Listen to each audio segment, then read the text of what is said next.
नमस्कार दोस्तों, OCN network में आपका स्वागत है। मैं हूं ओमकार चौधरी। आदि जी जुड़ गए हैं, स्वागत कर लेते हैं। आदि जी, बहुत स्वागत, बहुत अभिनंदन। नमस्कार। प्रणाम sir, thank you so much. तो आदि जी बहुत मुबारक हो, क्योंकि डोनाल्ड ट्रंप को ईरान वाले अपना सुप्रीम लीडर बनाना चाहते हैं। तो मैं तो अली अयातुल्ला अली खमैनी का वो पूरा जो लंबी दाढ़ी, एक यहाँ पर जो गोल पगड़ी और पूरा चोंगा, वो सब विजुअलाइज करके देख रहा हूँ। तो डोनाल्ड ट्रंप कैसे लगते हैं, ये देखना बड़ा दिलचस्प होगा। तो क्यों इस तरह की बातें कर रहे हैं डोनाल्ड ट्रंप? देखिए सर, डोनाल्ड ट्रंप का क्या है, आपको मैं सीरियसली बताऊं, ये पूरी तरह से इंफॉर्मेशन वॉरफेयर करते हैं। ठीक है, मार्केट मैनिपुलेशन करता है, इंफॉर्मेशन वॉरफेयर करता है। और इस टाइम पे ये जो चीजें बोल रहा है, ये ईरानियंस को तंग करने के लिए बोल रहा है। उसने जो बोला, वो जी मैं किसी से बात कर रहा हूँ ईरान में, किसी से बात कर रहा हूँ, तो वो कोशिश ये कर रहा है कि ईरानियन को थोड़ा तंग करें। एंड कहीं ना कहीं उनमें से कोई एक रिस्पॉन्स निकले, क्योंकि जब वो रिस्पॉन्स निकलता है, उस रिस्पॉन्स के ऊपर फिर आप इनसे बात कर सकते हो। बात वो है, वो एक कहीं ना कहीं एक किसी से बात तो कर रहे हैं पीछे से, बट कुछ सेटिंग करने की कोशिश कर रहा है। ये देखिए, पास होगा फेल होगा वो तो वक्त ही बताएगा सर, क्योंकि डोनाल्ड ट्रंप और उसके जो जितने भी ये टंटे हैं अभी तक, वो तो कहाँ जाके गिरे हैं आपने भी देखा है। ये हर रोज कोई एक नया डांस लेके खड़ा हो जाता है। बोलता ज्यादा है सर, उसके अंदर कोई बात नहीं है, तो 10-15% डिस्काउंट देके ही सुनना पड़ता है उसको कि ये क्या क्यों बोल रहा है इस टाइम पे। और लेकिन अब ऐसा है ना सर, कई बारी सही चीज भी बोल जाता है। जैसे इसने बड़ा क्लियरली बोली थी कि भैया मैं ईरान पे हमला करूंगा, तो लोगों ने उस टाइम पे सुना नहीं, सबने बोला नहीं नहीं कुछ नहीं होगा, कुछ नहीं होगा, हूल दे रहा है। दिया उसने, फिर से हमला हो गया। तो ये बड़ा यू नो टेढ़ा मेढ़ा मामला है कि किस तरफ अब आयतोल्ला को तो कौन बनाएगा, वो तो अलग ही चीज है सर। बट मेरे हिसाब से अभी जो इसके गर्दन में हड्डी फंसी हुई है, वो है स्ट्रेट्स ऑफ हॉर्मुज की। उसका जरा गुत्थी अभी इसको सॉल्व करनी है। वो कैसे करता है या कर पाता है कि नहीं कर पाता, वो बताएगा सर कि ये एक्चुअल में बैटल जीता कौन है। ये जो वॉर है, जो भी लड़ाई हुई है, वो जीता कौन है, वो अब बताएगा आगे। सही बात है। अच्छा, ये जो आप कह रहे थे कि किसी के जरिए बातचीत चल रही है, तो वो जरिया तो पता लग गया कल शहबाज शरीफ के ट्वीट से। तो और उसको रिट्वीट भी कर दिया अपने डोनाल्ड ट्रंप ने। तो यहाँ एक ऑल पार्टी मीटिंग चल रही थी दिल्ली में। वहाँ कुछ बहुत मेंढक की तरह उछलने वाले विपक्षी दलों के नेताओं ने कहा कि साहब देखिए, पाकिस्तान तो मध्यस्थता कर रहा है अमेरिका और ईरान के बीच। तो एस जयशंकर ने कहा कि नई बात है क्या? ईरान तक अपने मैसेज पहुंचाने के लिए बहुत सालों से अमेरिका यही करता आया, बल्कि 1981 से करता आ रहा है। तो ये जो वाया इस्लामाबाद तेहरान पहुंचने की कोशिश है डोनाल्ड ट्रंप की, ये सफल होगी क्या? सर पहले तो वाया इस्लामाबाद नहीं है सर। इस्लामाबाद वो गेट कीपर है और कुछ नहीं है उससे आगे। एक चीज ये हमको बड़ी क्लियरली समझनी चाहिए, इसका कोई वर्चस्व नहीं है किसी भी चीज के अंदर। और ये जितना भी बकवास कर ले, इसका कोई वहां पर रोल नहीं है। देखिए सर, आप होटल में जाके अपने बच्चे बेटे की शादी कराओगे या किसी की कराओगे, तो अब वो होटल वाला जो आपके साथ बैठ के पूरा वो कर रहा था, आप उसको थोड़ी बिठाओगे शादी के मंडप के अंदर कि भैया तू भी बैठ जा। ठीक है जी, तो तो ऐसे थोड़ी होता है सर। तो ये वही है। उसके आगे मैं इसको देखता नहीं सर। देखिए सर, एक और चीज आपको समझ में आनी चाहिए कि पाकिस्तान की जो एम्बेसी है ना अमेरिका के अंदर, उसके एक इंटरेस्ट सेक्शन के अंदर इनका क्या नाम है, ईरानियंस का एक छोटा सा ऑफिस है। ठीक है जी। तो वो ऑफिस बहुत टाइम से चल रहा है। वो ऑफिस 1971 से, जैसे आप बोल रहे हो ना, उस टाइम से चल रहा है। वो कोई नई बात नहीं है, वो बहुत टाइम से है। इनका एक इंटरेस्ट ऑफिस है, उसके अंदर से ये अपना काम करते हैं। नाउ देखिए सर, सबसे बड़ी चीज क्या है, ये करने की क्या कोशिश कर रहे हैं। ये करने की कोशिश कर रहे हैं कि भाई किसी ना किसी तरह से इसको उतारे यहाँ पर। अब पाकिस्तान क्यों यूज कर रहे हैं सर? पाकिस्तान तो देखिए, अब ऐसा है, पाकिस्तान तो किसी भी चीज में खड़ा हो जाएगा आके, भैया मैं हूं मैं हूं मैं हूं मैं हूं। आई मीन उसको तो कुछ दिखता नहीं है, ना आगे ना पीछे ना कुछ। अभी यार किसी तरह से मैं कहीं पे चिपक जाऊं बस। अब पाकिस्तान देखिए सर, बहुत सारे एक वॉर टाइम पे बहुत सारे मैसेजेस ऊपर नीचे जाते हैं। कुछ मैसेजेस कुछ देश लेके जाते हैं, कुछ मैसेजेस कुछ देश लेके जाते हैं, क्योंकि होता क्या है, जब दो देश लड़ रहे होते हैं, उनके जो दोस्त होते हैं, उनके भी जो रिलेशन होते हैं उस पर्टिकुलर देश के साथ, वो एक जगह पे होते हैं, तो उस जगह की बात करते हैं। क्योंकि इसके कई दूसरी जगहों के अंदर वो एग्री नहीं करते, तो वो उस जगह की बात करके आगे मैसेज भेजते हैं। दूसरे देश से इधर की बात करते हैं, तीसरे देश से इधर की बात करते हैं, चौथे देश से इधर की बात करते हैं। ऐसे चलता है। तो कोई एक देश नहीं होता हमेशा, बड़े सारे मैसेजेस ऊपर से नीचे जाते हैं, जिससे मैं आपको एक एग्जांपल देता हूँ। रशिया यूक्रेन वॉर की शुरू हुई थी, एंड उसको 6-8 महीने हुए थे, काफ़ी लड़ाई-शड़ाई हुई थी, उसके ऊपर प्रिजनर्स ऑफ वॉर के ऊपर काफ़ी एक चक्कर चला था। तो सऊदी अरेबिया ने बात करी थी रशिया से कि यार चलो ठीक है, मैं आपसे बात करता हूँ, प्रिजनर एक्सचेंज करा देते हैं। उनके पास कोई 300-500 है, आपके पास कोई 200-300 है, या 500-700 है, जो भी है, एक्सचेंज कर लेते हैं।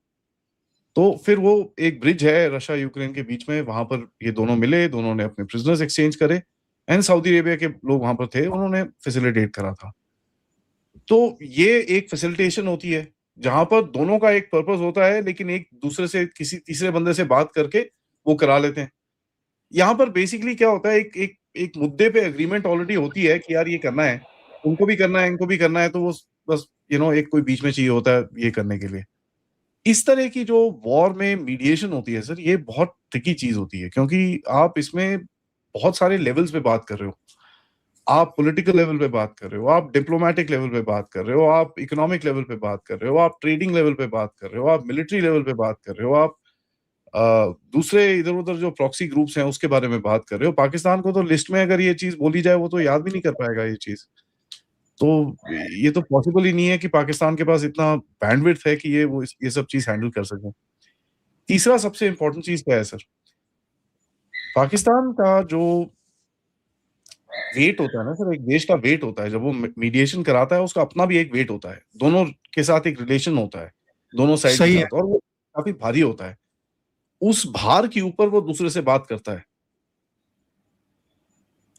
ठीक है जी, अब आपका किसी के साथ, आपके सिमिलर ऐज के साथ किसी के साथ झगड़ा हो जाए, आप ये चाहोगे कि कोई अगर बीच में बैठने वाला है, वो भी उसी ऐज का हो, ताकि समझ में तो आए बोल क्या रहा है। सही है। 20 साल का बंदा आके बैठेगा तो आप उसकी कभी बात नहीं मानोगे, ना आप मानोगे ना दूसरा बंदा मानेगा। तो हाँ। ये एक वो उसमें घुस गया है। अब चक्कर क्या है, जैसे शहबाज शरीफ का ट्वीट आया सर। शहबाज शरीफ का ट्वीट व्हाइट हाउस से लिखा गया था और शहबाज शरीफ को दिया गया था कि ये ट्वीट करिए आप। तो वो डोनाल्ड ट्रम्प के ऑफिस से निकला था कि भाई साहब, ये शहबाज शरीफ को ये जरा भेजो, ये जरा उसको बोलो ट्वीट करेगा। तो शहबाज शरीफ ने उसको ट्वीट को लिया और पेस्ट कर दिया, उसके बाद डोनाल्ड ट्रम्प ने उठा के उसको आगे कर दिया। तो ये एक सीरीज था। तो पाकिस्तान यूज हो रहा है सर, और उससे ज़्यादा कुछ नहीं है। ये यूज़ हो रहे हैं और हमेशा से होते रहे हैं, कोई नई बात नहीं है इसके अंदर। और इनके अपने डिफेंस मिनिस्टर ने पार्लियामेंट में खड़े होके बोला था कि हमको टॉयलेट पेपर की तरह यूज़ किया जाता है। तो बाकी आप देख लीजिए सर। आज डब्ल्यूटीओ का भी एक बयान आया है कि पिछले 80 साल में इतना बड़ा वैश्विक व्यापारिक संकट पैदा नहीं हुआ जितना अब ये स्ट्रेट ऑफ हॉर्मुज के बंद होने से या वहां तनाव होने की वजह से पैदा हो गया है पूरी दुनिया के सामने। अभी आपने भी जिक्र किया था, क्या आकलन है आदि जी, क्या हल निकलेगा इसका? सर देखिए, हल के लिए तो आपको एक जगह पे जाना पड़ेगा जहाँ पर कुछ डिसाइसिव चीज़ निकलती है, ठीक है? अभी क्या हुआ है, ईरान के इन्होंने इतने सारे लीडरशिप मार दी है, उनका स्ट्रक्चर तोड़ दिया है, उनके ऊपर काफ़ी डैमेज मारा है। तो उसको रिकवर करते-करते अगर आप बोलेंगे तो बहुत टाइम भी लगेगा, बिलियंस पैसे भी लगेंगे, टाइम भी लगेगा। लेकिन प्रायोरिटी वो नहीं है सर। ये युद्ध ईरान का अलग है और जो ग्लोबल सप्लाई चेन्स का अलग है। लोग बोल रहे हैं कि जो स्ट्रेट्स ऑफ हॉर्मुज़ था वो ईरान के युद्ध से पहले खुला था, अब उसको खोलने की कोशिश कर रहे हो, तो इसमें मिला क्या ये लड़ाई करके?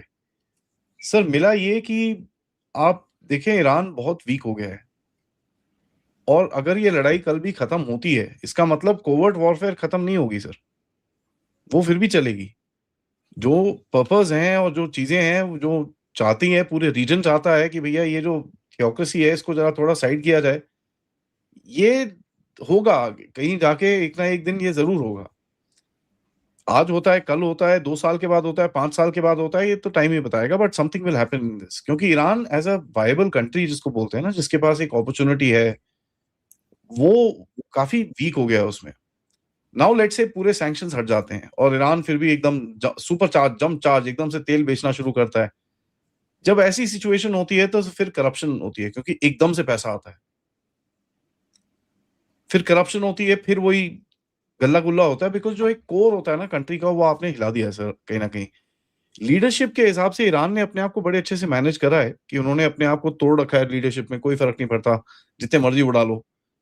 बट सर एक्सपीरियंस कुछ मैटर करता है, तो आप जितना एक्सपीरियंस इनका कम कर रहे हो, वो एक्सपीरियंस इनके पास से जा रहा है, तो आपके पास एक जोशीली इनएक्सपीरियंस लीडरशिप बचेगी, जो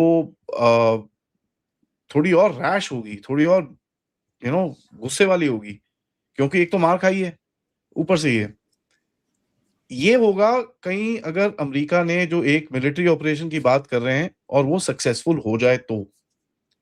अगर वो सक्सेसफुल नहीं होता तो फिर अमेरिका का रिस्पांस कैसा रहेगा सर? या तो गुस्से में आके एकदम, फिर तो मतलब ताबड़तोड़ हमला, या फिर यहां से हटेगा वो और एक अरेंजमेंट ढूंढ के सेटल करके कुछ करेगा। उसमें ईरान के पीछे बहुत सारे लोग आके खड़े होंगे, रशिया भी आएगा, चाइना भी आएगा, बड़े सारे लोग आएंगे, खड़े करेंगे उसको, उसको बोलेंगे चल तू खड़ा हो, तू ये बोल, तू वो बोल, अमेरिका से डिस्काउंट ले, ये कर वो कर।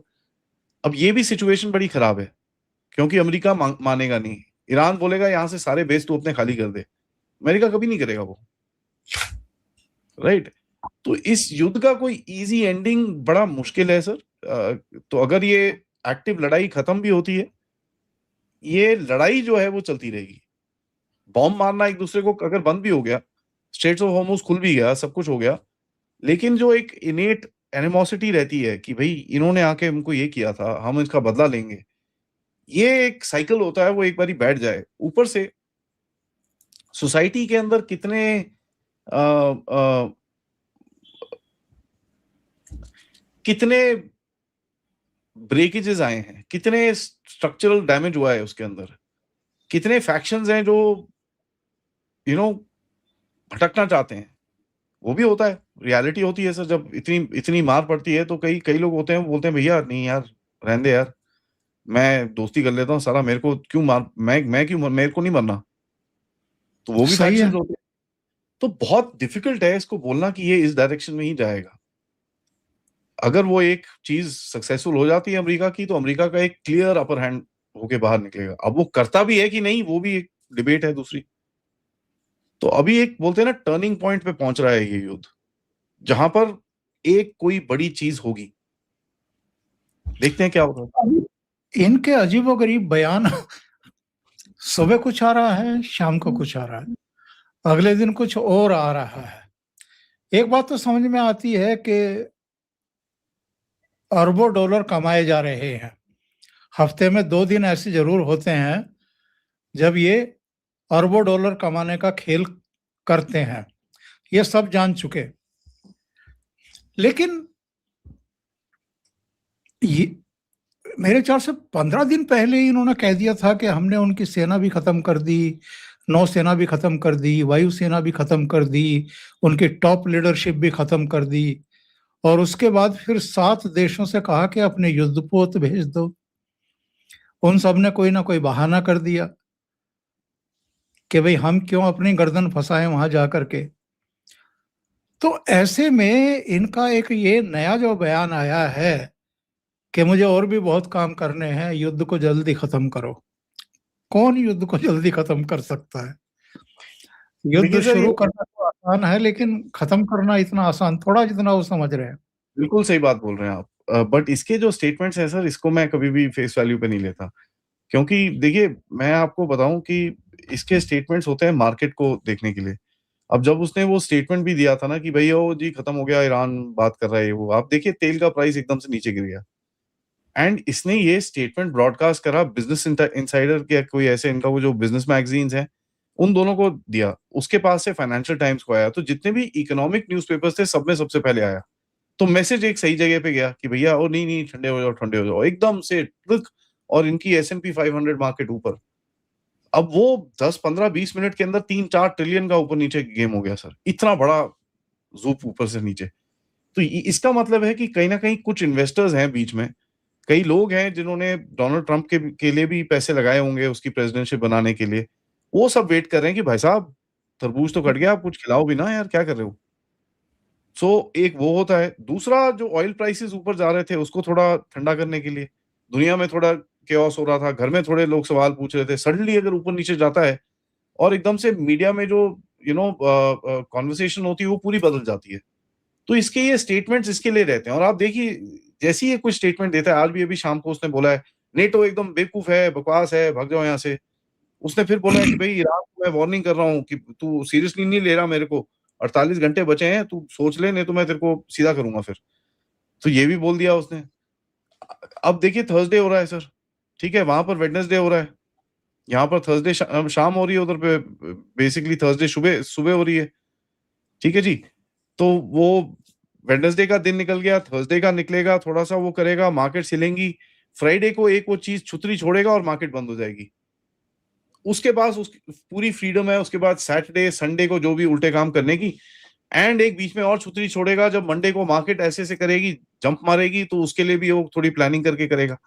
तो ये तो sir pure simple market manipulation के गेम है सर, और मैं क्या बोलूं इसके आगे। बाकी इनको जिस तरह से आप देख रहे हैं सर, मार पिटाई तो चल रही है, ईरान भी मार रहा है, ये भी मार रहे हैं। हाँ, ये थोड़ा ज्यादा मार रहे हैं, ईरान कम मार पा रहा है, बट मार रहे हैं, वो तो चल ही रहा है। अच्छा, ईरान ने कह दिया है कि इनके दामाद पर और विटकॉक पे तो हमें कोई भरोसा नहीं है। सर ये भी अब और रूमर है, ये भी पूरा रूमर है। देखिए इसके अंदर अमेरिकन पॉलिटिक्स अपनी आती है, क्योंकि 2028 भी आ रहा है सर, ठीक है, अगला कैंडिडेट कौन होएगा रिपब्लिकन पार्टी में से, एंड इसमें भी ट्रंप का हाथ है, बिकॉज रिपब्लिकन पार्टी इस टाइम पे ट्रंप ही है। तो ट्रंप क्या चाहता है मार्को रूबियो, कि ट्रंप क्या चाहता है जेडी वांस, अब इसके ऊपर भी डिबेट शुरू होगी। तो ये सर बहुत सारे लूप्स हैं इसके अंदर, अमेरिकन पॉलिटिक्स बड़ी कॉम्प्लिकेटेड होती है और हम लोग ना बड़े सिंपलिस्टिक तरह से देख रहे हैं। अब वो ईरान ने बोल दिया ये, अब ईरान भी देख रहे हैं यार मैंने तो कुछ बोला ही नहीं भाई मैं तो किसी से बात ही नहीं कर रहा। नहीं, वो तो ये भी कह रहा था कि भैया बातचीत किससे चल रही है, हमें तो ये भी पता नहीं।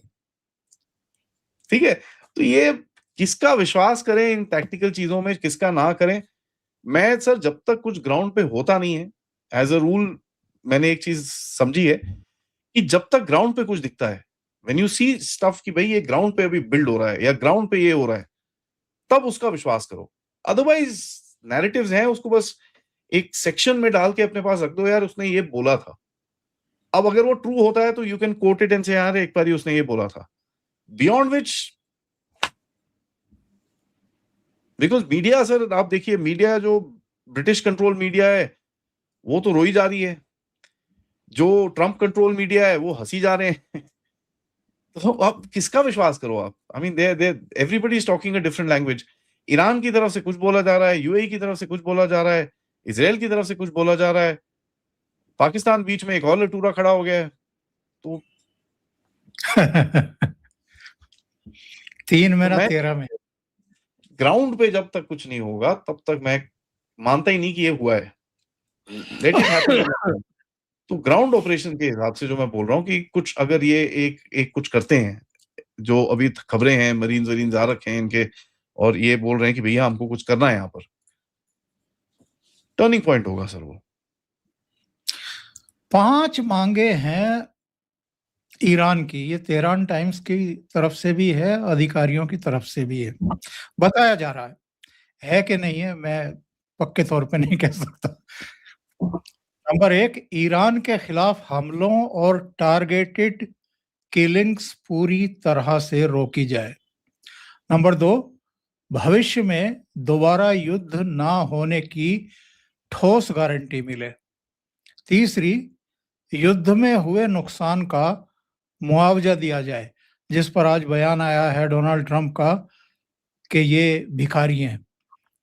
चौथा, सभी मोर्चों पर संघर्ष का पूर्ण अंत हो और हॉर्मुज स्ट्रेट पर ईरान के अधिकार को अंतर्राष्ट्रीय मान्यता दी जाए। इनमें से कौन सी मांग आपको लगती है कि जो मान ली जाएगी?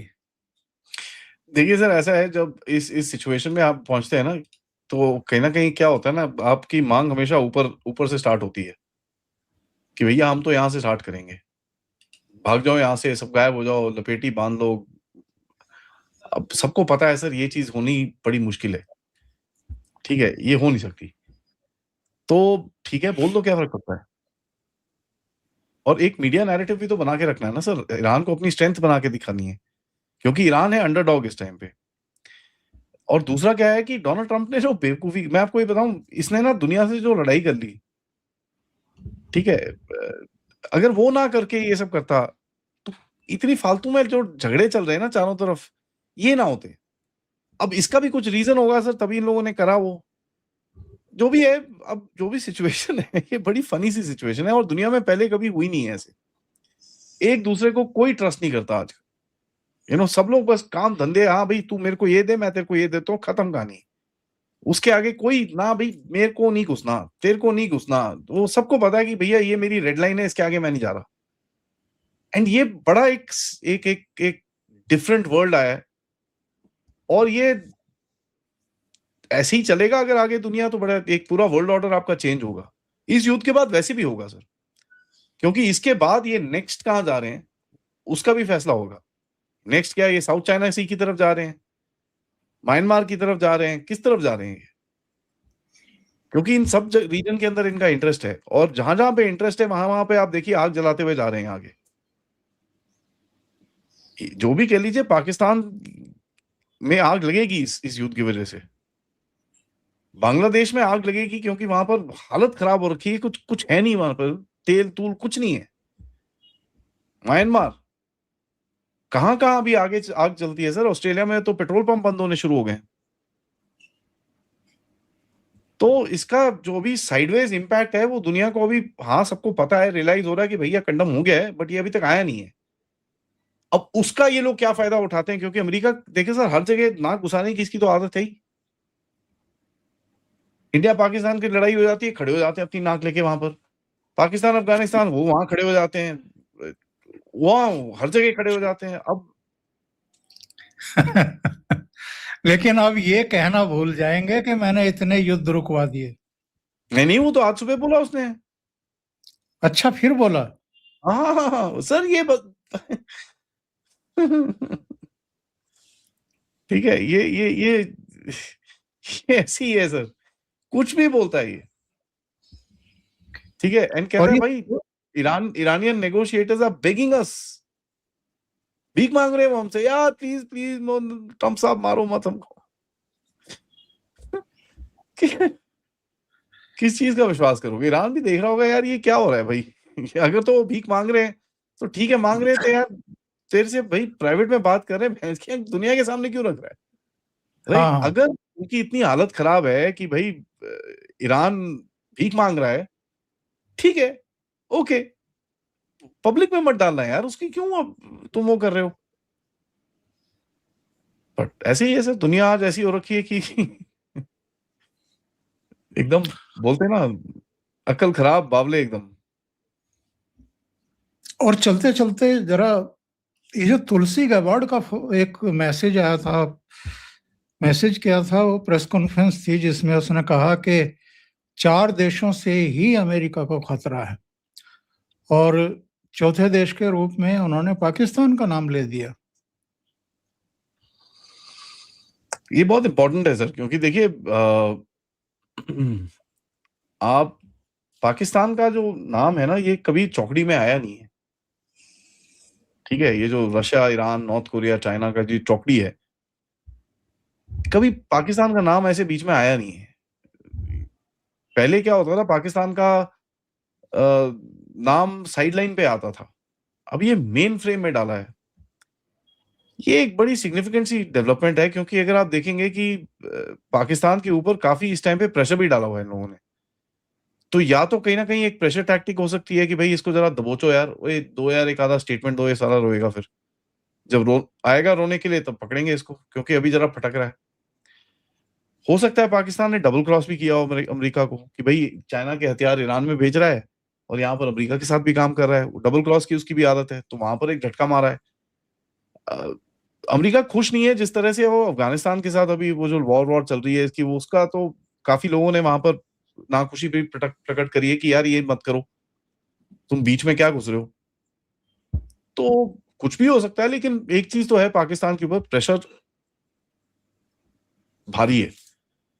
अब इस टाइम पे कुछ भी हो सकता है, क्योंकि आसिम मुनीर अभी बोलते हैं ना, उसमें अपनी लाइफ सेविंग पे खड़ा होता है वो, किसी ना किसी तरह से उसको अपने आप को खड़ा रखना है।